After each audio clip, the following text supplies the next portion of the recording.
kõigile! Täna on meil külas Tallinna Ülikooli bioloogia vanemteadur Mihkel Kangur. Ta on alati olnud mulle suureks inspiratsiooniks ja mul on suur rõõm, et saame täna temaga vestelda. Tere, Mihkel! Tere hommikust! Kas sa palun saaksid ennast meie kuulajatele tutvustada? Jah, nagu nimigi ütles, et ma olen Mihkel Kangur. Ma olen Tallinna Ülikoolis väga erinevatel positsioonidel või ametikohtadel, et ma olen nii ökoloogia vanemteadur kui ka siis jätkusuutliku arengu dotsent. Et ma olen tegelenud selliste keskkonnaküsimustega, võiksin öelda, et lapsest saati, et ma olen sündinud teadlaste perre. Me elasime Võrtsjärve ääres sellises kohas nagu limnoloogiajaam. See on siis järveuurijate selline uurimisjaam ja ma olen juba väikesest saadik käinud siis oma vanematega kaasas välitöödel, järvede uurimisel ja ülikooli õppima tulles ma asusin ka õppima loodusteadusi ja olen töötanud nüüd loodusteadlasena alates juba 25 aastat siin Tallinna Ülikoolis. Peamiselt siis Ökoloogia Instituudis olnud selle instituudi direktor ka 13 aastat, aga mu tööd on viinud mind ka mitmele poole välismaale, et ma olen töötanud ühtede teiste projektide raames Oulu ja Umeå ülikooli jaoks Põhja-Norras mõnda aega, kus me uurisime tundraökoloogia küsimusi. Ja seal ka olid need küsimused alati seotud ökosüsteemide kohanemisega, kliimamuutustega. Ehk et ma võin öelda, et sellise looduses toimuvate muutuste uurimisega ma olen kõik see aeg tegelenud ja selle kõrvalt paralleelselt siis tegelenud ka inimeste nagu teavitamise tööga, et rääkida rohkem nendest asjadest, mida me oleme siis teadlastena keskkonna kohta teada saanud, et püüda veenda inimesi ja poliitikuid enda käitumist muutma. Ja see on viinud mind ka õpetajaks, et ma töötan praegust ka Kalamaja põhikoolis bioloogia geograafia õpetajana, et ma arvan, et läbi hariduse on see inimeste käitumise muutuse esile toomine kõige tõhusam, et see on kõige püsivam ja seetõttu ma teen ka väga hea meelega selliseid intervjuusid ja podcaste, nagu ma nüüd sinule teen, Emma, et see kõik aitab tasakesi ikkagi kaasa, et inimesed saaksid nendest küsimustest paremini aru ja mul on tõeliselt hea meel, et sinusugused noored inimesed on võtnud need teemad ka endale südameasjaks ja ka nendes asjades kaasa räägite, et see on väga-väga oluline abi nüüd meile ja ma usun, et teie tulevik on nagu selles suhtes ka kindlasti keskkonnahoidlikum, kliimahoidlikum, et te juba nii noorest saadik nende küsimustega tegelete, et see on väga tänuväärne. Aga kuidas sa üldse valisid, mida ülikoolis õppida, sest minu teada see valik ei ole üldse lihtne, mida nagu sa lähed õppima? No mul oli ta ka selline mitmeetapiline või et see, et ma tahan minna loodusteadusi õppima mingisuguseid, sai mul üsna varakult selgeks, et ma olen lõpetanud Nõo reaalgümnaasiumiga, et sellised reaalained, loodusained on mulle alati sobinud, ma olen käinud erinevatel olümpiaadidel ja ma tegelikult tulin siia Tallinna Ülikooli õppima kohe algusest peale, et ma tahtsin saada õpetajaks, aga tollel ajal mulle ei meeldinud üldse see, kuidas õpetajaid ette valmistati, minu meelest see ei olnud õige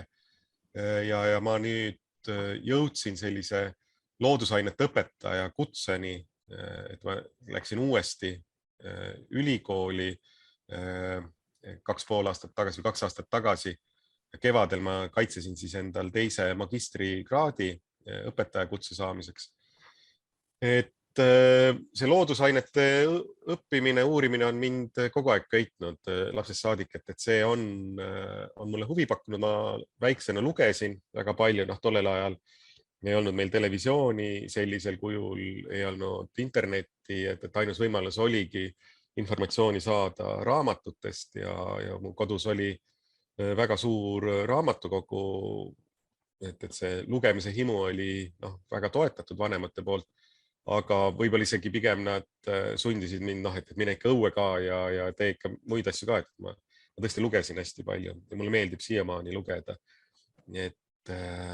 ja just sellist loodusteaduslikku kirjandust, et uurida, teada saada maailma kohta, see on mind alati huvitanud ja see on mind siia ka toonud ja sellist huvi maailma vastu tahan ma ka enda õpilastele siis edasi anda. Aga palun seleta noortele, mis on üldse kliimamuutused? Ja, et see on nüüd selline kompleksne või öeldakse kompleksne süsteem, keerukas, mitmekomponendiline süsteem, et mõista, mis need kliimamuutused tähendavad praegusel ajal, peame me kõigepealt mõistma, mis asi kliima üldse on. Et kliima on meil, eks ole, selline meteoroloogiliste andmete statistiline kirjeldus, ehk et meil on vaja andmeid koguda vähemalt 30 aasta kohta, et me saaksime midagi üldse kliima kohta öelda. Need andmed, mida me kogume, siis on õhutemperatuur, sademed, tuulekiirused, väga erinevad meteoroloogilised andmestikud. Aga et selle meteoroloogilised andmestikud käivad siis meie ilma kohta. Aga see ilm ja kliima kujunevad meil kõige enam ikkagi astrofüüsikaliste tegurite tagajärjel. Ehk et kui lähedal või kaugel me oleme päikesest, milline on maakera pöörlemise teelje kaldenurk, sellised suured süsteemid meie kosmoses, mis määravad kõige olulisemal määral ära, milline on meie kliima üldse. Ja meie kaugus päikesest on ajas muutuv,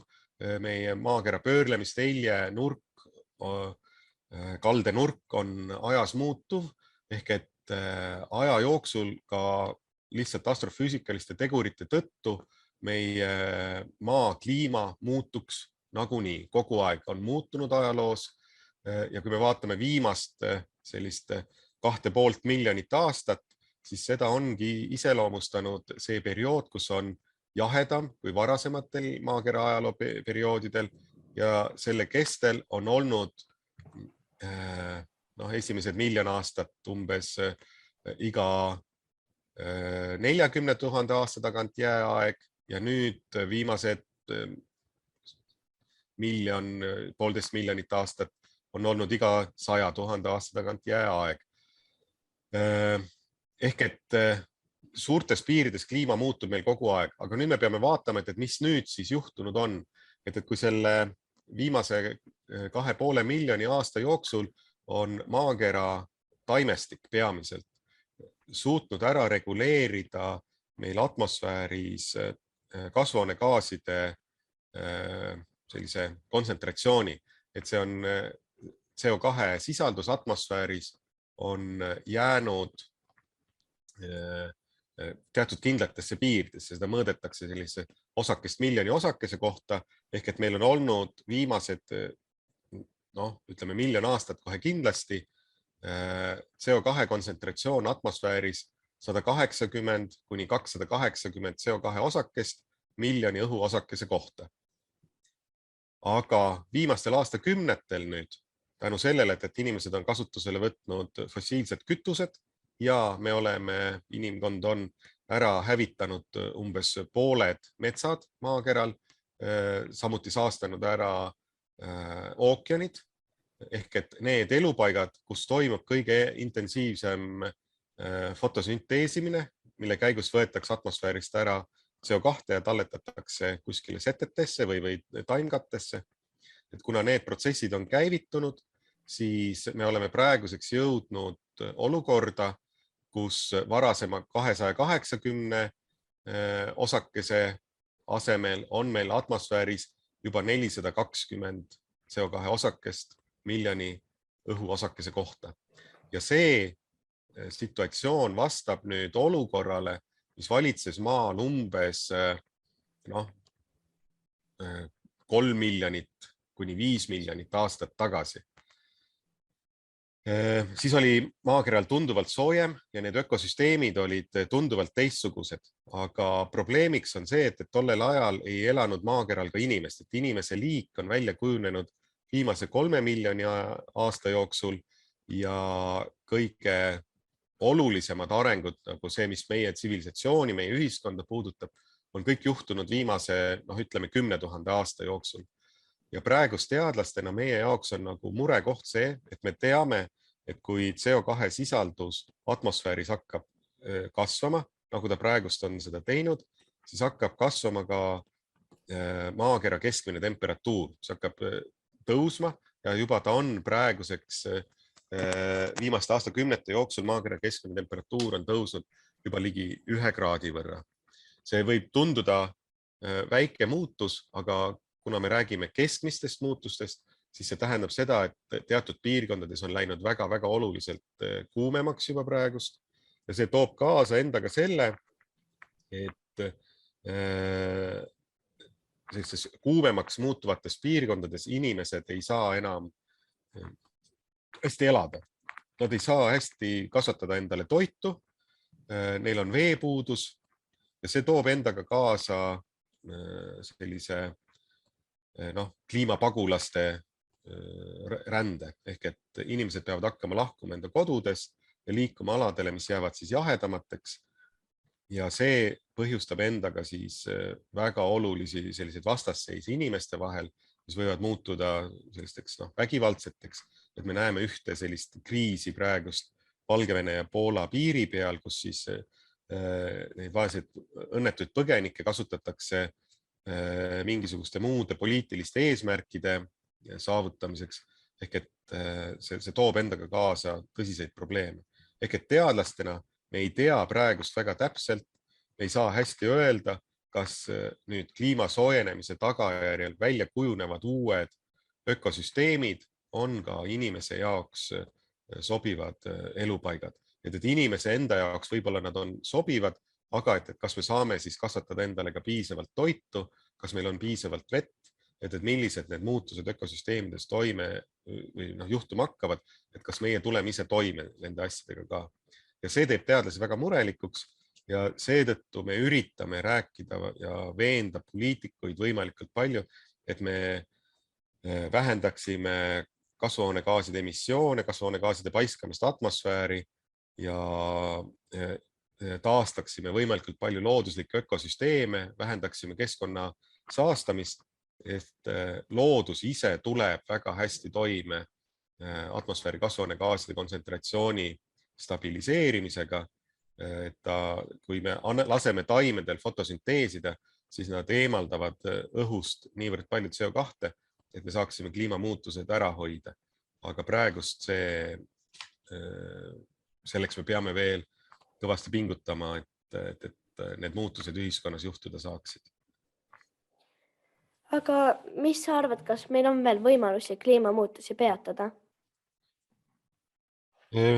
Mingisugusel kujul need kliimamuutused tulevad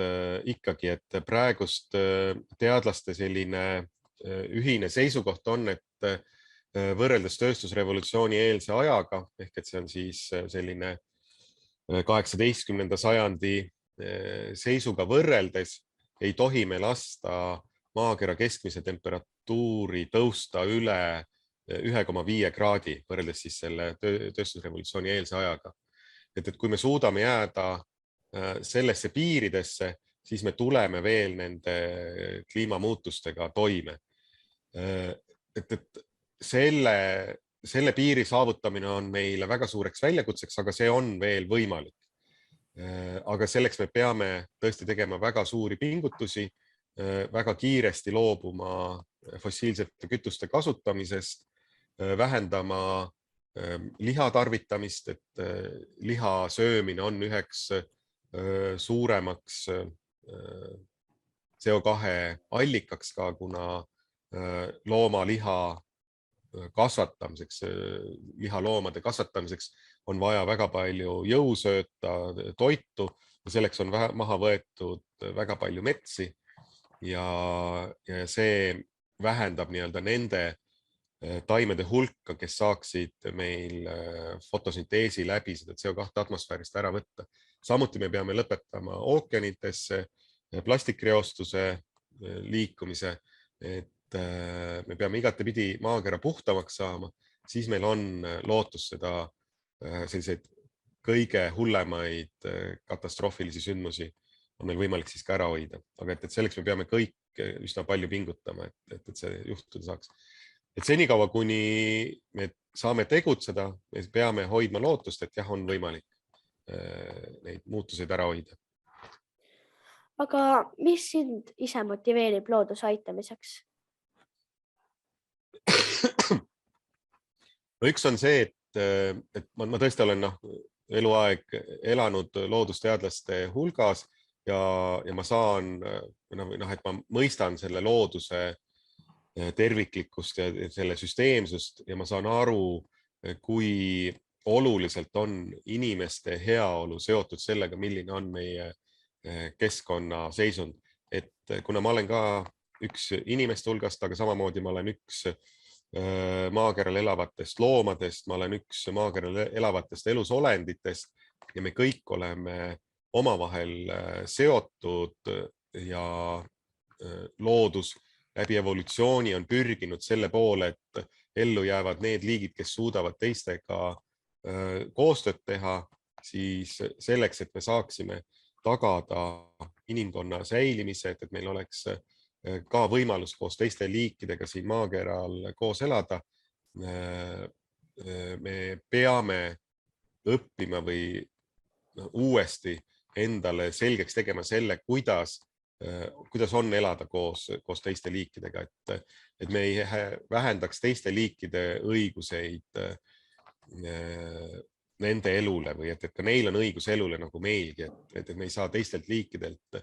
ära võtta nende õiguseid. Ja see on, üheks põhjuseks on loomulikult minu enda isiklik heaoluga, aga tunduvalt enam minu eas juba ma mõtlen ikkagi enda lastele ka, et ma tahan, et minu lastel oleks vähemalt niisama hea elu, nagu see on olnud minul, aga et selleks, et me saaksime tagada teie põlvkonna inimestele samasugust heaolu või et te samamoodi saaksite rahus ja õnnelikku elu elada, siis me peame praegust pingutama väga kõvasti selle nimel, et vähendada sellist keskkonna saastamist ja kliimamuutuseid aidata ära hoida. Et see on nagu väga suureks takistuseks või selliseks takistuseks või probleemkohaks, väljakutseks teie põlvkonnale, et muidu see keskkonna seisund läheb järjest halvemaks, see hakkab mõjutama teie tervist, hakkab mõjutama teie selliste vaimset tervist ka järjest rohkem, toiduga varustatust, energiaga varustatust, et me peame natukene ümber mõtestama selle, milline on mis teeb meid üldse õnnelikuks, et meid ei tee, nagu teadus näitab, ei tee meid õnnelikuks sellised materiaalsed hüved, et uuest telefonist või uuest mänguasjast või täiskasvanuna uuest autost, uutest riietest on rõõmu väga lühikest aega, aga teadus näitab, et selliste materiaalsete hüvede tagaajajad on pigem õnnetumad, neil on muresid palju rohkem, et õnnelikumad on need, kes suudavad rõõmu tunda headest inimestevahelistest suhetest, iseenda arendamisest, loominguga tegelemisest, sellisest enda tervise hoidmisest, et need inimesed, kes tahavad vähem materiaalseid hüvesid, kipuvad olema õnnelikumad inimesed. Ja see on nagu üks selline põhimõte, mida me võiksime inimkonnana ka sügavamalt teadvustada iseendale, et me ei pea taga ajama selliseid rahahunnikuid ja asju enda ümber, sest et see teeb meid lihtsalt õnnetumaks ja just see on põhjuseks, et me tahame niivõrd palju mõttetuid asju endale, et see põhjustab ka keskkonnaprobleeme kõige rohkem. Et kui me ise tahame vähem, me põhjustame vähem keskkonnakahjusid,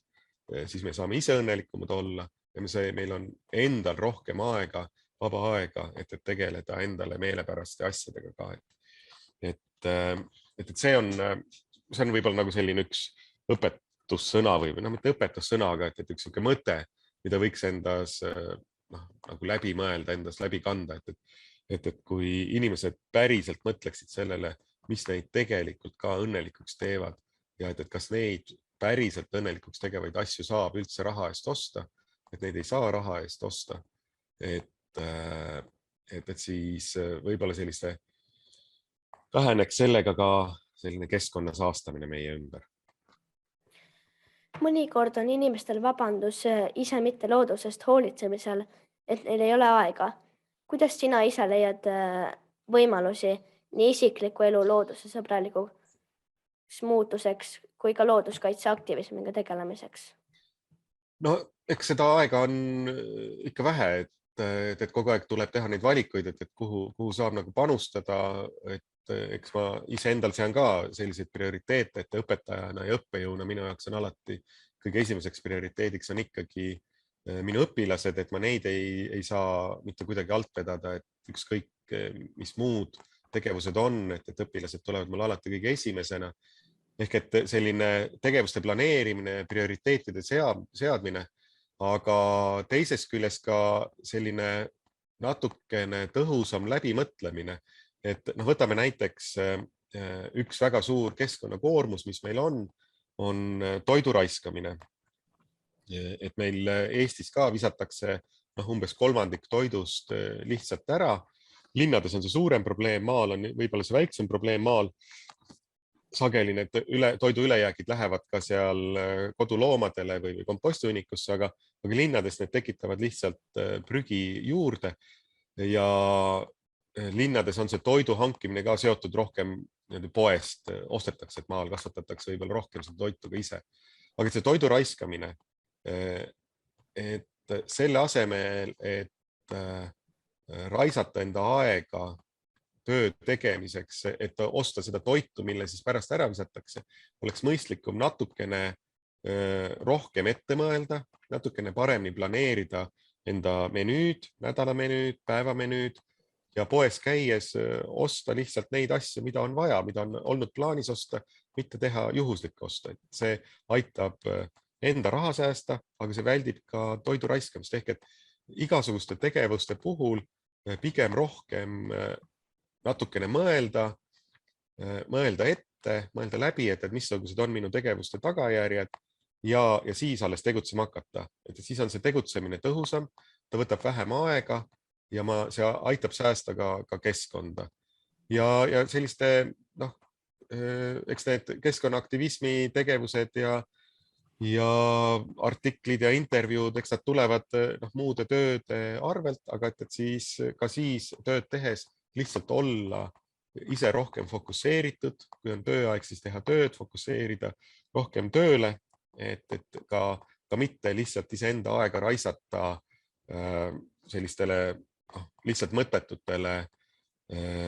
YouTube'is istumistele või teleka lihtsalt vahtimisele või arvutiga mängimisele, et püüda lihtsalt olla ise ratsionaalsem ka enda ajakasutuses, et ka sellise lihtsalt aja surnuks löömine digitaalsete vahenditega on tegelikult internetis surfates on tegelikult väga suure keskkonna mõjuga ja see mõjutab meie aju, see mõjutab meie heaolu, et parem on sellest loobuda ja leida, lugeda kas või raamatut, et siis see aitab meil endal palju paremini ka areneda, et see enda valikute seadmine, parem läbimõtlemine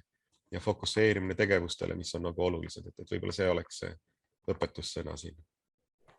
Aga mida ja kui kiiresti peaksid inimesed tegema, et leevendada kliimamuutusi? Meil on jäänud küllalt vähe aega, et me räägime võib-olla sellisest 15-20 aastast, mille jooksul me peame suutma läbi viia üsna drastilised muutused kõikidel elutasanditel, nii meie energiatootmises, transpordis, põllumajanduses, meie tarbimiskäitumises, et need muutused peavad toimuma ülimalt kiiresti. Et maakera ajaloost me ei tea sellist aega, kus kliimamuutus oleks toimunud niivõrd kiiresti, et see temperatuuri tõus on nii tohutult kiire, et see mõjutab meie liikide arvukust meie ümber, et järjest rohkem liike sureb välja, et ka loodusel ei ole aega praegust kuidagi venitada, et need muutused on nii kiired, seda kiiremad peame olema ka meie, et see 15-20 aastat on nagu väga kriitilised, et kas me selle aja jooksul suudame rahvusvaheliselt kokku leppida nendes uutes majandusmudelites, käitumistes, mis viiksid meid sellise säästlikuma eluviisi juurde. Kui me seda suudame, siis on kõik kõige suuremad kahjud võimalik veel ära hoida. Vastasel korral me peame hakkama valmistuma küllalt drastilisteks muutusteks ka meie elukorralduses, et midagi me peame muutma igal juhul endale, et kas me muudame ise või muudetakse seda meie eest ja kui keegi teine hakkab meie eest elu muutma, siis see on palju raskem ja keerulisem kui ise enda elu korraldada.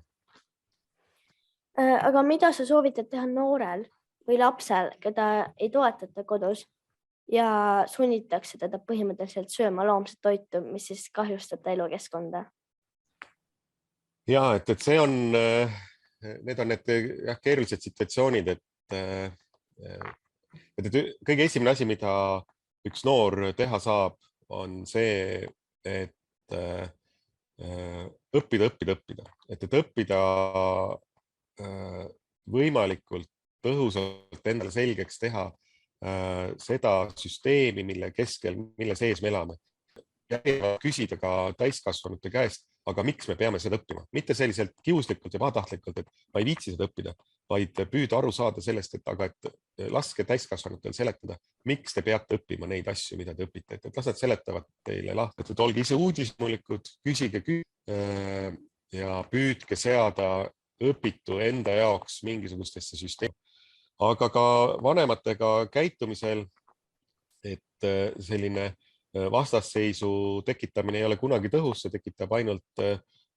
sellist tigedust ja trotsi kummalegi poolele, aga täpselt samamoodi hakata küsima neid küsimusi, et kas ta teab, kuidas see liha kasvatatud on, mis on selle liha sees, kas see liha on kasvatatud mahedalt, kas ta on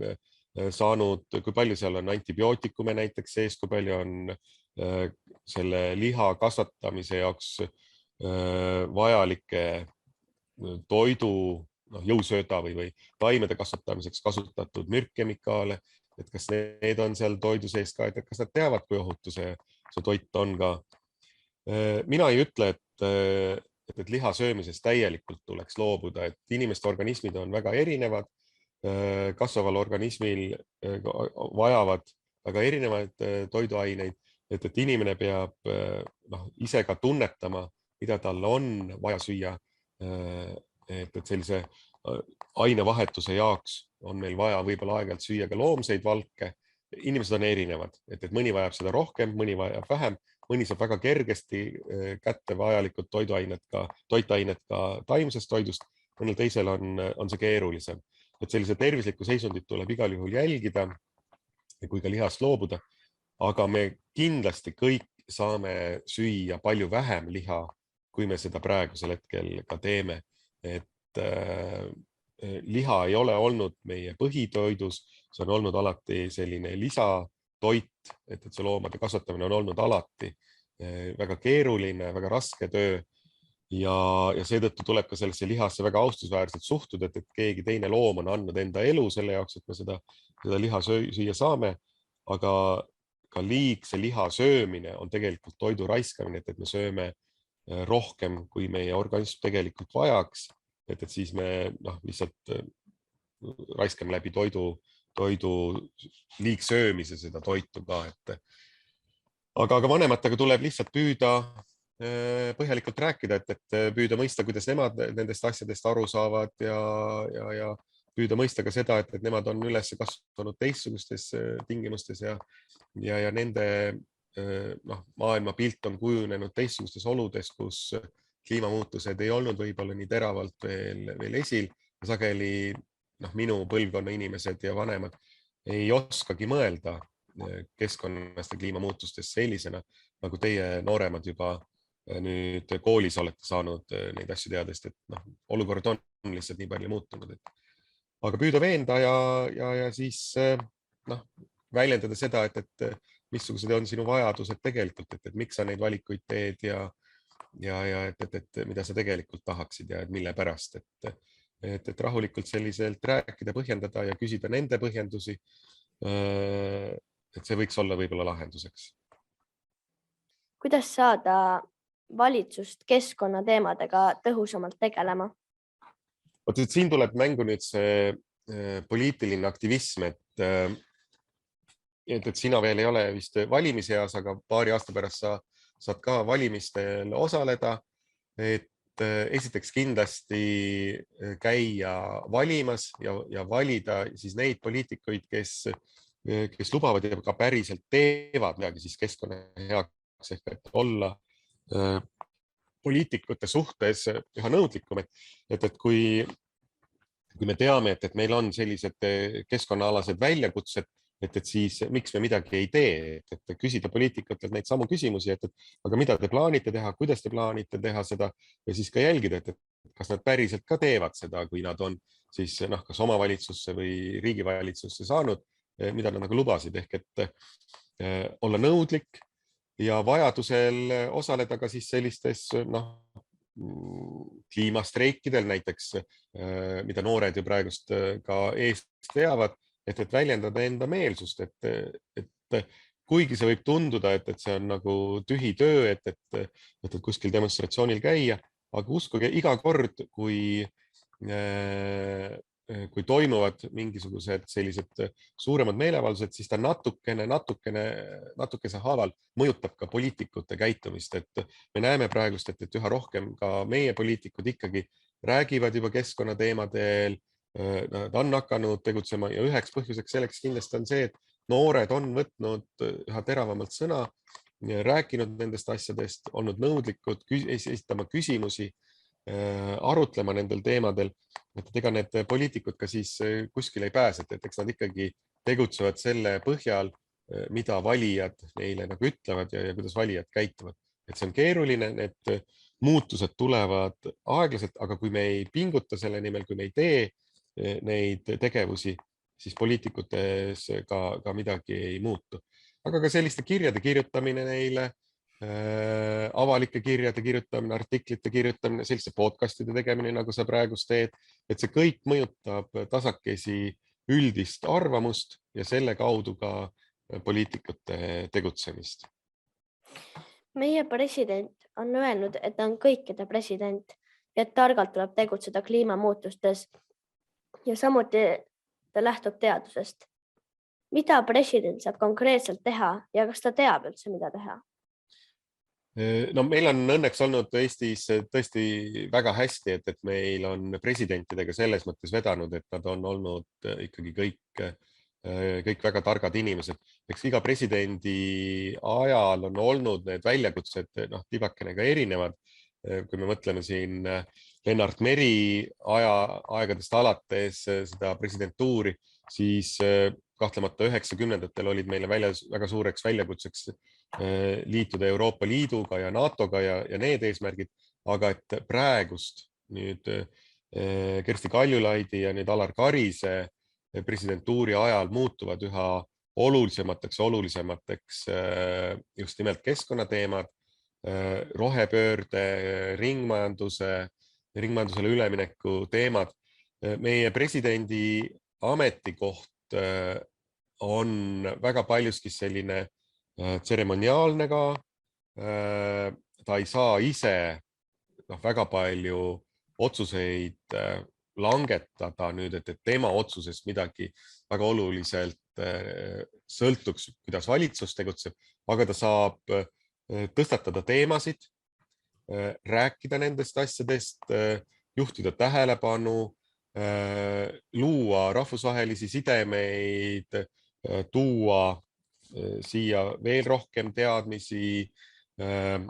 teiste inimeste näol, esinejate näol erinevatele sõnavõttudele ja veenda ja rääkida nende küsimuste olulisusest,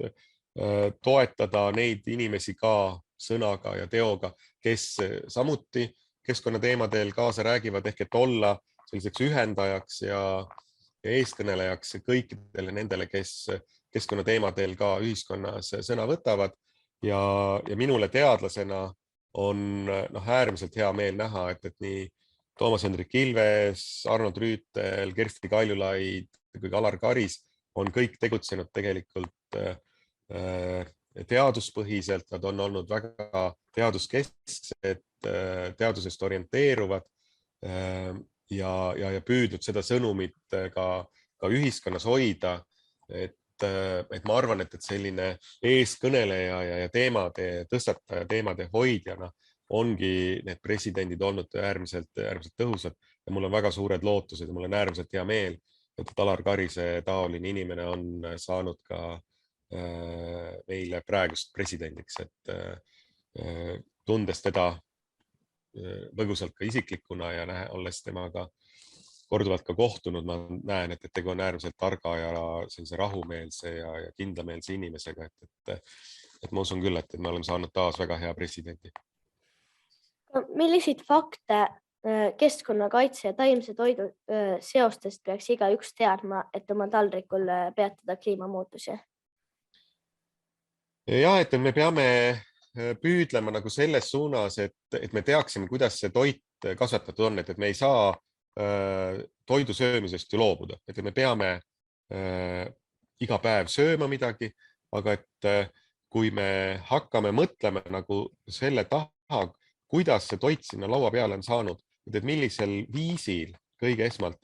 on see toit kasvatatud, et sellest, kas loomne toit või taimne toit, olulisem on isegi see, kas see toit on kasvatatud mahepõllumajanduses või intensiivpõllumajanduse kaudu. Ehk et nähes selles või püüda nagu aru saada, välja uurida, mis on selle toidu nagu nimetatakse tarneahel või et see, mida on olnud vaja teha selleks, et see toit saada. Alates siis sellest, et kuidas need põllud on küntud, väetatud, mürgitatud, kas on väetatud, mürgitatud või on kasvatatud mahedalt, kus kohas, kelle poolt, kuidas on see toidutööstuses seda toitu juba eelnevalt töödeldud ja kuidas see on jõudnud nüüd meie toidulauale ja kas seda toitu on piisavalt, ega teda ei ole liiga palju, et püüda natukene nagu läbi mõtestada. Et see võib tunduda natukene alguses selline keeruline süsteem, aga teatud printsiipe lihtsalt endale nagu selgeks teeks, et just nimelt lähtuda sellest, et me tarvitame võimalikult palju mahedat toitu, võimalikult palju taimset toitu, võimalikult palju ümber töötlemata sellist poolfabrikaate või sellist, et me sööme päris toitu, mitte kuskil tehases kokku miksitud asju. Et tundes nüüd seda toidukasvatajat, kas siis isiklikuna või teades, et sealt mahetoidu puhul ma saan usaldada, et see on loodussäästvalt kasvatatud see toit või veelgi enam ise kasvatades osagi toidust endale ise ilma siis mürkide ja liigsete väetisteta või siis orgaanilisi väetiseid, sõnnikut, komposti kasutades. Me saame nagu olla kindlad, et see toit, mida me sööme, on säästlik nii keskkonna suhtes kui ka meie tervise suhtes. Et need põllumajandusmürgid, mida intensiivses põllumajanduses kasutatakse, ega nad ei kao kuskile meie toidu sees siis ära, kui need on taimedel juba pritsitud, siis need mürgid jäävad ju sinna toidu sisse ka alles. Ja kui me sööme sellist mürgitatud toitu, siis me kahjustame nii seda keskkonda, aga ka iseenda tervist, et need alati on omavahel seotud. Et seetõttu selline, kui meil on nagu mingisugune ettekujutus sellest, milline on meile tervislik toit, me suudame nagu valida endale tervislikumat toitu, siis me tasakesi suudame, tegutseme ka juba selle nimel, et me tarvitame keskkonnaohutumat või keskkonnale säästlikumat toitu. Et need kontseptsioonid on omavahel seotud, et meile tervisele kasulik toit, kui te mõtled sellele toidupüramiidile, kui palju peaks olema köögivilju, kui palju peaks olema suhkruid, valke,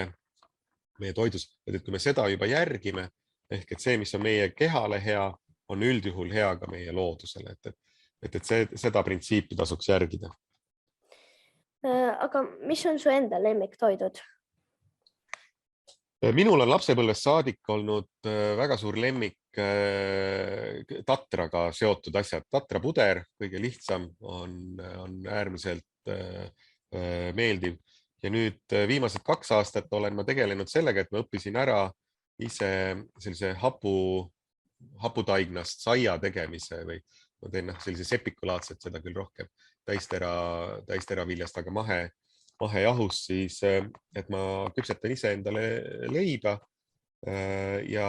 see on nagu selline äärmiselt maitsev, kuigi minu eas juba süsivesikut peaks tarvitama vähem ja selliselt, aga ma siis selle võrra igasuguseid küpsiseid ja komme söön vähem. Aga tatar on minu jaoks olnud selline lemmik, ta on mahedalt kasvatatud tatar on väga toitainete rikas, väga tervislik, me saame sealt väga palju häid mineraalaineid ja ta maitseb mulle lihtsalt ka väga. Aga kas sul on veel midagi lisada enne, kui me lõpetame? Mul on võib-olla öelda lihtsalt sellised tänusõnad veel kord samamoodi, nagu ma alustasin sellega, et mul on äärmiselt hea meel, et noored inimesed keskkonnateemadele üha rohkem mõtlevad,